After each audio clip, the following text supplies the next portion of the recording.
রামানন্দ পেলেন গুরুর পদ। সারা দিন তার কাটিয়ে জপে তপে। সন্ধ্যাবেলায় ঠাকুরকে ভোজ্য করেন নিবেদন।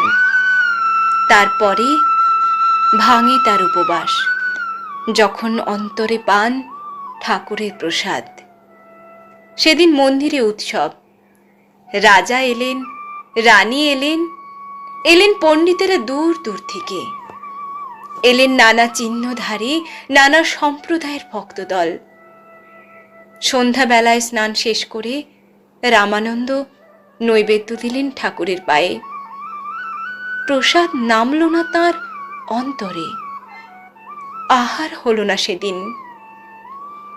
এমনি যখন 2 সন্ধ্যা গেল কেটে, হৃদয় রইল শুষ্ক হয়ে।